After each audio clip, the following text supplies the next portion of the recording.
Isang 3-day basic motorcycle riding safety seminar ang isinagawa ng PNP Highway Patrol Group para sa mga kapulisan ng Oriental Mindoro Police Provincial Office.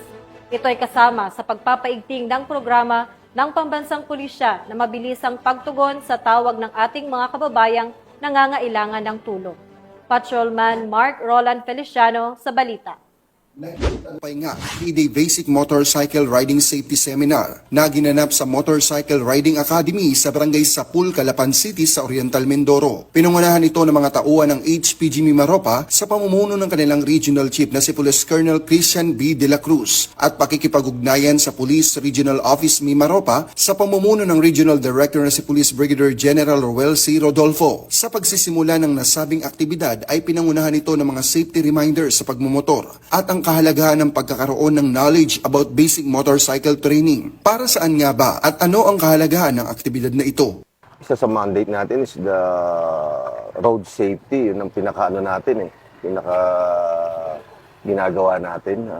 Ito yung project natin ngayon sa HPG, programa natin, para ma-educate natin yung mga kapulisan natin sa proper way ng pagmumotor and in line with para mapalakas natin yung response time natin.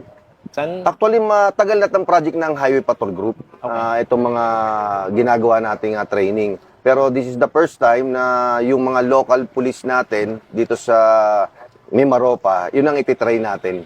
Umabot naman sa 30 partisipante na mula sa Oriental Mindoro Provincial Office ang nakilahok sa nasabing pagsasanay. Layunin nito na masigurong handa ang bawat kapulisan pagbibigay ng agarang tulong sa ating mga kababayan. Bilang Guardian of the Highways, ang HPG ay patuloy magsasagawa ng mga aktibidad at pagsasanay para sa ikagaganda ng serbisyo ng mga uniform forces ng ating bansa. Muli kami ang Highway Patrol Group, ang kakampi nyo sa kalsada na patuloy na magbibigay ng serbisyong HPG. Dahil dito sa ating bagong Pilipinas, ang gusto ng pulis, ligtas ka. At sa iba pang balitang serbisyong HPG, tumutok lamang sa aming YouTube channel at Facebook page na Police News Network.